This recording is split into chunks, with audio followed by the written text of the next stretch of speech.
하겠습니다. 이 앞에도 하나 주세요. 네.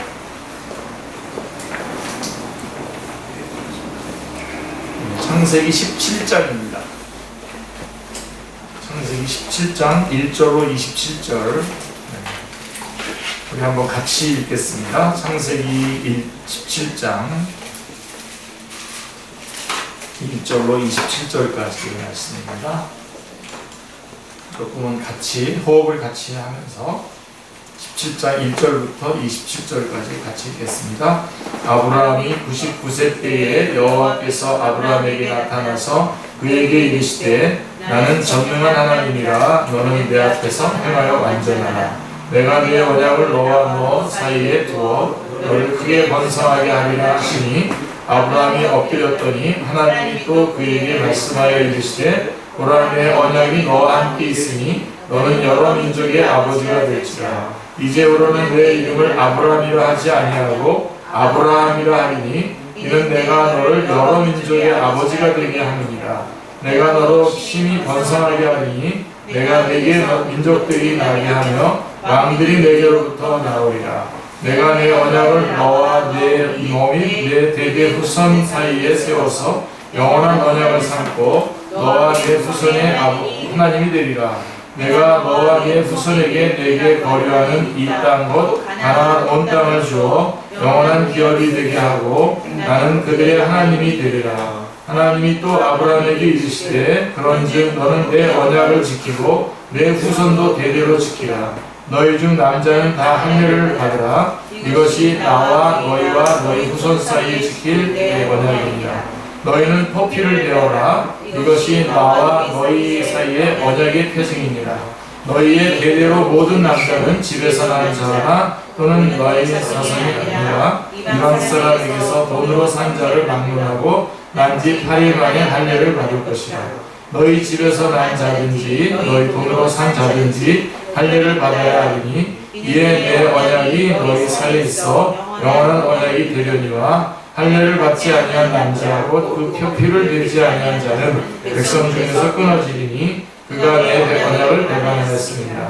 하나님이 또 아브라함에게 나타나 이르시되 내 아내 사레는 이름을 사레라 하지 말고 사라라 하라. 내가 그에게 복을 주어 그가 내게 아들을 낳아주게 하며 내가 그에게 복을 주어 그를 여러 민족의 어머니가 되게 하리니 민족의 여러 왕이 그에게서 나리라. 아브라함이 엎드려 웃으며 마음속으로 이르되 100세 된 사람이 어찌 자식을 낳을까? 사라는 90세니 어찌 출산하리요 하고 아브라함이 이에 하나님께 아뢰되 이스마엘이나 하나님 앞에서 사흘 살기로 원하나이다. 하나님이 이르시되 아니라 내 아내 사라가 내게 아들을 낳으리니 너는 그 이름을 이삭이라 하라. 내가 그와 내 언약을 세우리니 그의 후손에게 영원한 언약이 되리라. 이스마엘에 대하여는 내가 내 말을 들었나니 내가 그에게 복을 주어 그를 매우 크게 생육하고 번성하게 할지라. 그가 12두령을 낳으니 내가 그를 큰 나라가 되게 하려니와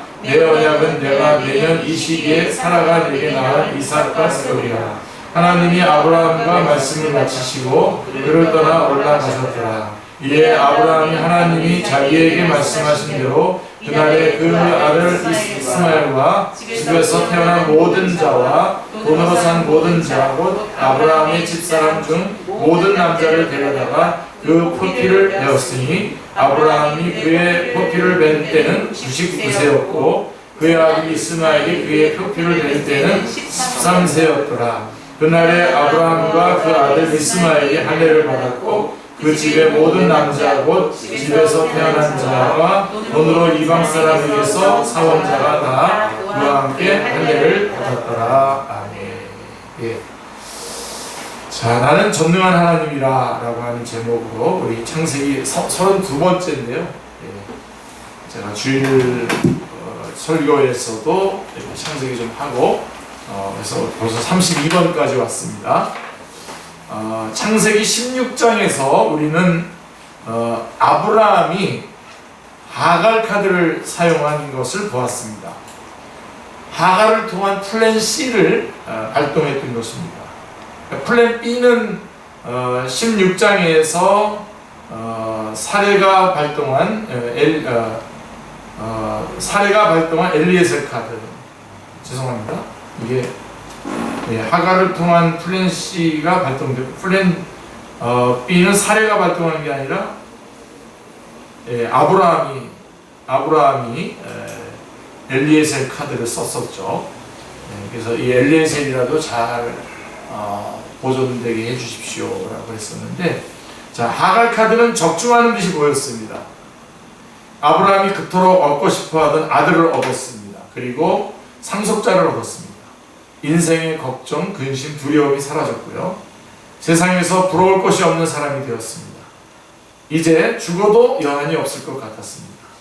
자, 이스마엘의 재롱에 푹 빠져서 지난 세월이 어느덧 13년이 되었습니다. 자, 16장과 17장 사이에 13년이라고 하는 공백기가 있었습니다. 하나님 편에서는 13년의 침묵기였죠. 하나님은 13년 동안 침묵하시다가 아브라함이 99살이 되었을 때에 그에게 나타나셨습니다. 그리고 말씀하셨습니다. 자, 우리 다시 1, 2절 같이 한번 읽겠습니다. 나는 전능한 하나님이라. 너는 내 앞에서 행하여 완전하라. 내가 내 언약을 나와 너 사이에 두어 너를 크게 번성하게 하리라. 그래서 하나님이 찾아오시자 아브라함은 땅에 엎드려서 절했습니다. 자, 그렇게 엎드려 있는 아브라함에게 하나님께서 말씀을 이어가시는데요. 4절부터 8절에 거기 프린트되어 있는 대로 같이 읽어보겠습니다. 보라, 내 언약이 너와 함께 있으니 너는 여러 민족의 아버지가 될지라. 이제로는 내 이름을 아브라함이라 하지 아니하고 아브라함이라 하리니 이는 내가 너를 여러 민족의 아버지가 되게 하느니라. 내가 너로 심히 번성하게 하리니 내가 내게서 민족들이 나게 하며 왕들이 내게로부터 나오리라. 내가 내 언약을 나와 너 및 내 대대 후손 사이에 세워 영원한 언약을 삼고 너와 내 후손의 하나님이 되리라. 내가 너와 내 후손에게 내가 거류하는 이 땅 곧 가나안 온 땅을 주어 영원한 기업이 되게 하고 나는 그들의 하나님이 되리라. 이 말씀들 속에 뭐가 나오죠? 언약이 나오고 후손이라고 하는 말이 또 등장을 하게 됩니다. 그러니까 하나님은 13년 만에 아브라함에게 나타났는데, 나타나시자마자 또다시 무슨 얘기를 하냐면 그 12장, 13장, 15장에서 계속해서 말씀했던 그 언약과 후손에 관한 이야기를 하고 계십니다. 후손을 주시겠다고 하는 언약을 확인하고 또 확인해 주십니다. 자, 하나님과 아브라함 사이의 후손 이야기는 아직도 끝나지 않았습니다. 그렇죠? 계속 이어지고 12장, 13장, 15장에 이어서 오늘 17장에서도 이 후손에 관한 말씀을 다시 한번 확인해 주고 있습니다. 그런데 아브라함은 거꾸로, 자, 이스마엘을 낳은 후에, 자, 이미 13년 전에 아브라함은 더 이상 하나님과는 후손 이야기는 이제 하지 않기로 마음을 먹은 듯 합니다. 이제 후손 이야기는 끝난 거라고 생각을 했던 것 같습니다. 더군다나 이제 자기 자신이 99살이고요. 자기 아내는 89살입니다. 후손 이야기를 꺼낼 처지는 더욱더 아니었습니다. 그런데 하나님은 아브라함에게 나타나셔서 또다시 후손 이야기를 합니다. 너를 여러 민족의 아버지로 만들겠다. 4절 5절에. 그 다음에 이름도 아브라함에서 아브라함이라고 하라. 바꿔줬죠. 5절에. 너에게서 여러 왕들이 나올 것이다. 6절에 말씀하고 있습니다.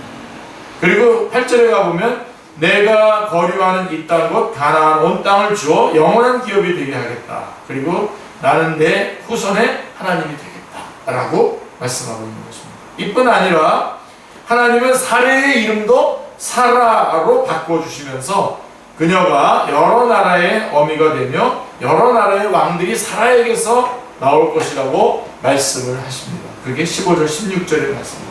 그러자 아브라함은 어떻게 반응했습니까? 자, 얼굴을 땅에 대고 엎드린 채 웃었어요. 웃으면서 마음으로 혼잣말을 합니다. 100세 된 사람이 어찌 자식을 낳을까? 사라는 90세니 어찌 출산하리요? 하면서 17절에 얼굴을 땅에 엎드려 놓고서는 속으로는 지금 말도 안 된다라고 하는 반응을 보이고 있는 것입니다. 하나님의 말씀이 아브라함에게는 어이가 없었습니다. 자신들의 형편을 너무도 모르고 하시는 말씀 같아서 그냥 웃음만 나왔습니다. 자, 사람이 어이가 없으면 웃게 되지 않습니까?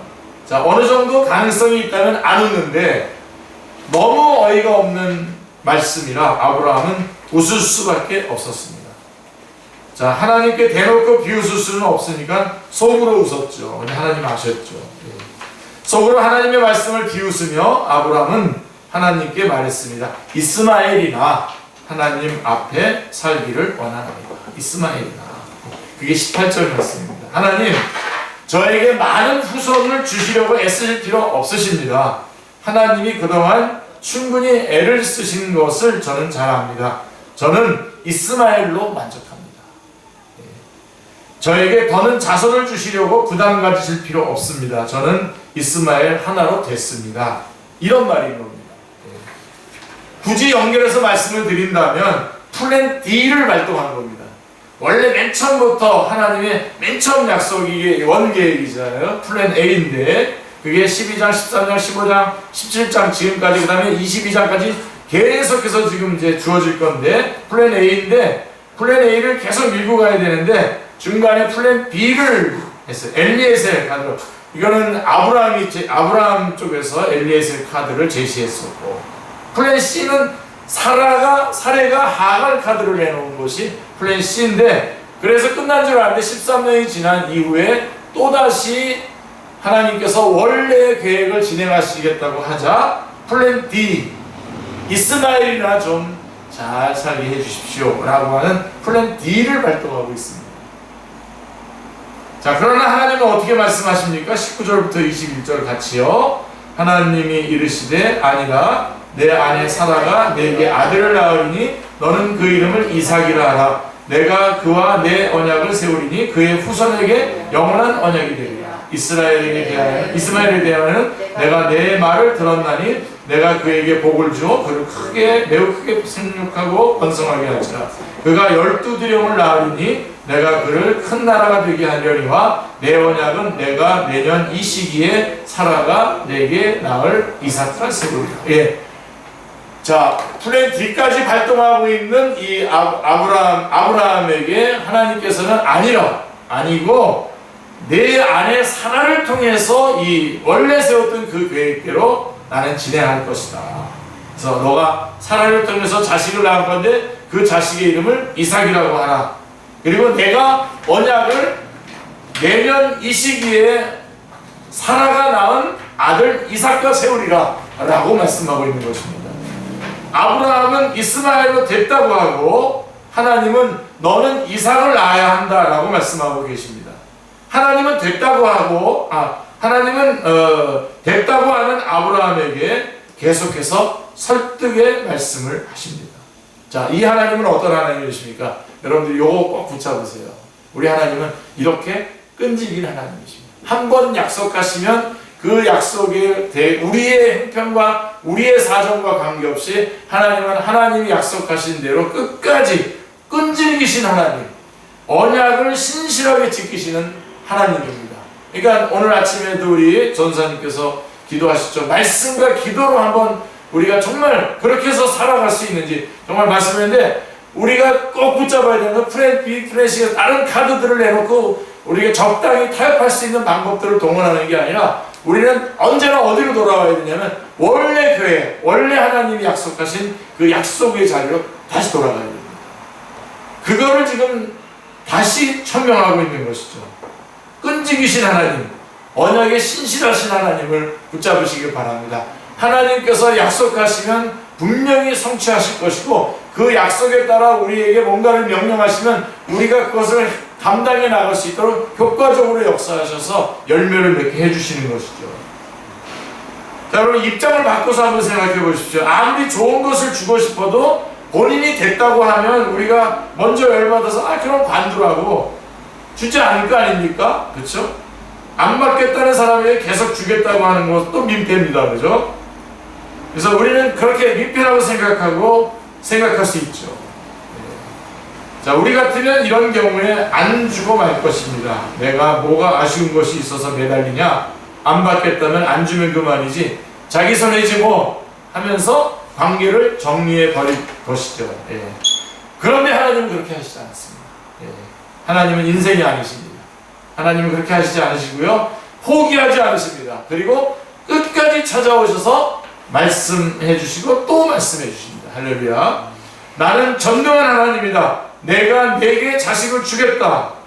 이분이 바로 아브라함의 하나님이시고 우리의 하나님이시고 오늘 이 시간 이곳에 역사하고 계시는 바로 우리의 하나님이신 것입니다. 하나님과 언약을 맺은 후에 아브라함은 자주 흔들렸습니다. 하갈을 통해서 이스마엘을 낳은 것은 하나님과의 언약 관계를 거의 잊어버리게 만들 정도로 심각한 일이었습니다. 만약에 아브라함의 태도에 따라서 하나님의 언약도 변했다면 아브라함은 결코 믿음의 조상이 되지 못했을 것입니다. 여러분, 이게 기독교하고 다른 종교의 결정적인 차이입니다. 기독교는 자기의 상황, 자기의 태도에 따라서 약속도 변하고 바뀐다는 겁니다. 그런데 우리 기독교는 그렇지 않습니다. 특별히 성경 말씀은 구속사인데 구속사의 가장 핵심은 뭐냐면 내가 하리라 합니다. 내가 하리라. 인간들 너희들이 해보라 그랬는데 인간이 하리라 해서 다 실패했거든요. 그래서 하나님께서 구속의 역사를 중심으로 해서 은혜의 역사를 발동하심으로써 내가 하겠다. 그렇기 때문에 아브라함의 태도에 따라서 이런 상황들이 바뀌고 언약이 바뀌지 않고 결국은 하나님께서 그 상황과 관계없이 하나님께서 내가 하리라 라고 하는 구속의 역사로 이것을 이루어 주셨기 때문에 그래서 아브라함도 믿음의 조상이 될 수가 있었던 것입니다. 만약에 이렇게 아브라함의 태도에 따라서 하나님의 언약도 변했다면 아브라함도 결코 믿음의 조상이 되지 못했을 뿐만 아니라 거기에서 이스라엘도 나올 수가 없는 거죠. 아브라함, 이삭, 야곱 이렇게 나가잖아요. 야곱이 이스라엘이지 않습니까? 그리고 야곱에게서부터 12지파의 그런 것이 나오지 않습니까? 그래서 거기에서 이제 예수 그리스도의 후손도 되지 못했을 것입니다. 예수 그리스도도 그의 후손이 되지 못했을 것입니다. 아브라함의 태도가 언약의 상태를 바꿀 수 있었다면 이 언약은 벌써 폐기가 되었을 것입니다. 그러나 아브라함이 어디로 가든 어떻게 흔들리든 어떤 일을 행하든 하나님의 언약은 변함이 없었습니다. 하나님은 그에게 언약 안에서 약속하신 은혜를 베푸십니다. 75세에 아브라함에게 하신 하나님의 약속은 그가 99세가 이를 때까지 한 문장, 한 단어도 바뀌지 않았습니다. 아브라함은 이랬다 저랬다 했지만 하나님의 언약은 변함이 없었습니다. 아브라함은 신실하지 못했지만 하나님은 신실하셨습니다. 아브라함은 하나님을 잊었지만 하나님은 아브라함을 잊지 않으셨습니다. 아브라함은 기다리지 못했지만 하나님은 기다리셨습니다. 아브라함은 언약이 자신에게 성취될 것을 믿지 못했지만 하나님은 친히 그 언약을 성취하셨습니다. 자, 우리가 지금 이 시간 예배드리는 하나님이 바로 이런 하나님이십니다. 이런 분이십니다. 우리 하나님은 우리를 예수 그리스도 안에 있는 은혜 언약으로 부르셨습니다. 예수님을 믿는 사람은 누구나 하나님의 은혜 언약 안에 있는 사람입니다. 하나님은 은혜 언약 안에서 믿는 자들에 대한 엄청난 혜택들을 약속해 놓으셨습니다. 자, 마태복음 9장 2절 5절 누가복음 7장 48절에 죄사함을 받았느니라 그랬습니다. 그리고 다시는 정죄함이 없겠다고 로마서 8장 1절에 말씀하셨고 다시는 저주가 없을 것이라고 요한계시록 22장 3절에 말씀하고 있습니다.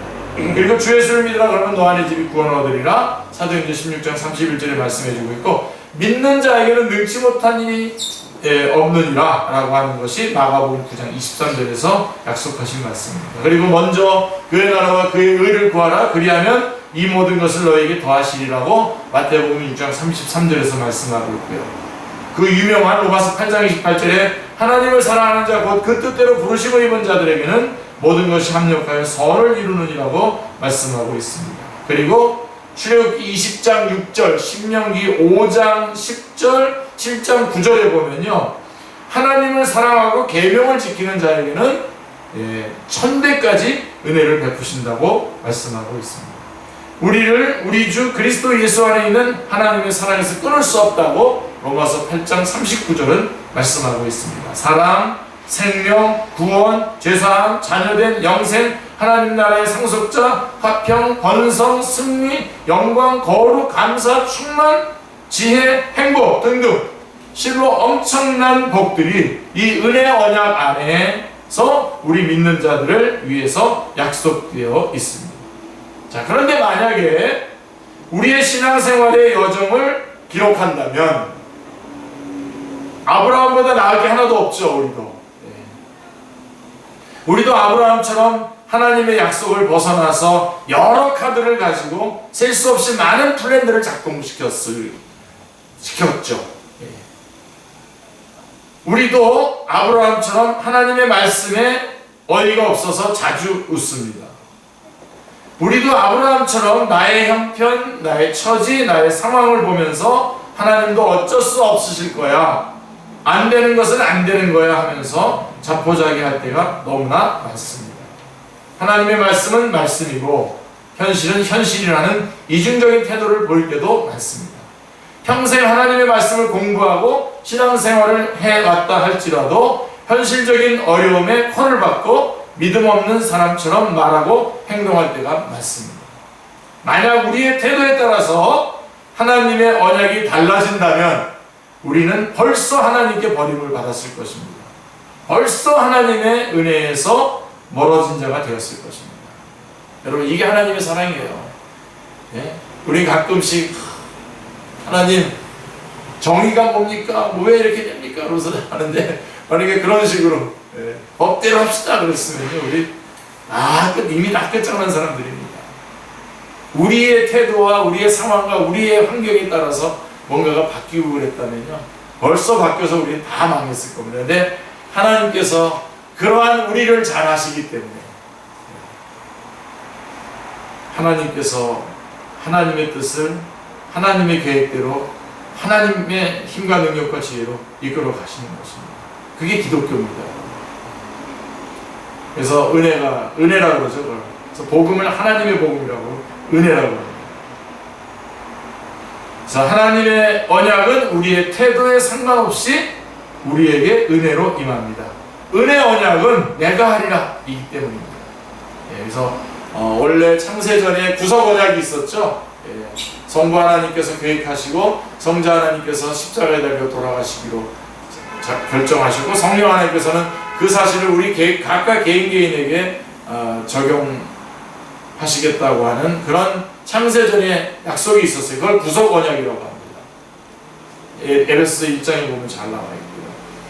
그런데 이제 역사의 현장에서 하나님께서 행위 언약을 우리에게 요구하셨잖아요. 선악을 알게 하는 나무 열매를 먹지 말라. 먹는 날에는 반드시 죽으리라 이렇게 약속을 했는데 그 행위 언약은 네가 해서 네가 얻으라는 거잖아요. 근데 실패했어요. 그러자 구속 언약의 약속을 근거로 해서 은혜 언약이 시작이 되죠. 그게 바로 창세기 3장 15절의 약속입니다. 그래서 우리가 실패하고 우리가 넘어졌지만 하나님께서는 내가 하리라. 내가 이루리다. 그래서 참 요한복음 19장 30절에 보면 다 이뤘다라고 하는 말씀이 나올 때에 그래서 감격이 있는 겁니다. 내가 하리라 한 것이 이제 역사의 현장에서 예수님이 십자가에 달려 돌아가심으로써 이루어 놓으신 것이죠. 자, 13년이나 하나님을 떠나 살았던 아브라함에게 하나님은 조금도 바뀌지 않은 그 언약을 변함없이 가지고 오셨습니다. 그리고 처음에 한 약속대로 아브라함에게 사라를 통하여 이삭을 낳게 하셨습니다. 하나님이 한 번 택하시고 언약을 맺은 사람은 결코 버리시지 않으십니다. 아멘. 네. 그 사람이 때로는 믿음이 흔들리고, 이게 기독교예요, 여러분. 그 사람이 때로는 믿음이 흔들리고 하나님의 말씀을 믿지 못해서 비웃을지라도, 심지어 오랫동안 하나님을 떠나서 언약과 상관없이 사는 듯 보일지라도 하나님은 결코 그 사람을 포기하지 않으십니다. 그를 찾아오시고 그에게 약속했던 언약을 성취하십니다. 이 하나님이 우리에게 말씀하십니다. 나는 전능한 하나님이라 너는 내 앞에서 행하여 완전하라 라고 17장 1절에서 말씀하고 있습니다. 여러분, 우리는 지금 무엇을 바라보고 있습니까? 아브라함처럼 99세 된 자신과 89세 된 아내를 보고 있습니까? 아니면 전능하신 하나님을 보고 있습니까? 전능하신 하나님을 보시는 여러분들 다 되시기 바랍니다. 자, 우리의 형편과 처지를 바라보면 우리는 좌절하고 낙심하고 이스마엘이나 좀 잘 살기를 원합니다 라고 하면서 심히 마음이 쪼그라들어 살 수밖에 없습니다. 그러나 전능하신 하나님을 바라보게 되면 우리의 형편과 처지와 상관없이 우리에게 언약을 이루실 것을 믿으며 살게 됩니다. 저는 1980년부터 사역을 시작해서 전도사로 4교회를 섬겼고 1987년 3월 8일부터는 축제교회를 개척하여 오늘까지 섬기고 있습니다. 목사 안수는 1995년 4월 19일에 좀 늦게 받아서 현재까지 전도사로 그 다음에 목사로 총 41년째 하나님의 교회를 섬기고 있습니다. 그동안 수많은 영혼들을 만났고 그들에게 수도 없이 많은 성경을 가르치고 예수님을 전했습니다. 그런데 그들 중에는 교회에 정착하지 못하고 떠나는 영혼들도 많이 있었습니다. 영혼들이 교회를 떠날 때마다 저는 목회자로서 자책감에 시달리며 괴로운 시간들을 보내야 했습니다. 그러던 어느 날, 그래서 저의 상황과 저의 형편을 보고 이렇게 바라보고 있던 그러던 어느 날 주님께서 말씀하셨어요. 이 일은 내가 하는 게 아니라 내가 하는 거야. 네가 하는 게 아니라 내가 하는 거야. 자, 이때부터 저는 영혼들이 떠나든 남든 하나님의 부르신 부름에 집중하며 하나님께서 맡겨주신 영혼들을 섬기고 있습니다. 하나님께서 모든 일을 주관하신다는 것은 믿고 순수한 마음으로 성경을 가르치고 복음을 전했습니다. 그랬을 때에 하나님께서는 하나님을 경외하는 사람들을 남겨주셨고 떠나는 사람들을 위해서도 기도하며 축복해 줄 수 있게 해주셨습니다. 떠난 사람들 중에는 우리 교회에서 받은 은혜를 감사하며 각자의 교회에서 하나님을 열심히 섬기고 있는 분들이 많습니다. 사랑하는 성도님들, 하나님은 하나님의 일을 하십니다. 네, 아멘. 하나님은 하나님의 일을 하십니다. 하나님은 전능하셔서 우리가 할 수 없는 일도 하십니다. 일을 하십니다. 우리가 끝났다고 생각하는 그곳에서 실패했다고 접어버리는 그 순간에도 하나님은 새로운 일을 시작하시는 분이십니다. 전능하신 하나님은 천지 만물을 무에서 창조하셨고 사람을 흙으로부터 만드신 분입니다. 흙에서 사람을 만드신 분이 99세 된 아브라함, 89세 된 사라에게 아기를 갖게 하는 것은 일도 아닙니다. 그죠? 일할 때 일도 아니고 그 다음에 하나 할 때 일도 아니에요. 일도 아니에요. 아무것도 아닙니다. 하나님께 있어서. 어떤 상황에서든지 어떤 자리에서든지 우리가 고백하고 바라보아야 할 분은 항상 전능하신 하나님입니다. 어떤 상황에서도 제일 먼저 우리가 바라봐야 할 것은 전능하신 하나님이고 제일 먼저 우리가 해야 될 바는 그 하나님 앞에 기도하는 겁니다. 지금 우리를 낙심케 하는 일이 무엇입니까? 지금 우리를 하여금 맥빠지게 하는 일이 무엇입니까? 전능하신 하나님을 바라보시기 바랍니다. 하나님은 무엇이든지 하실 수 있으십니다. 전능하신 하나님을 바라보면 끝이라고 생각되는 것이 끝이 아닙니다. 오히려 우리가 끝이라고 생각하는 그곳에서 하나님은 새롭게 시작하시는 겁니다.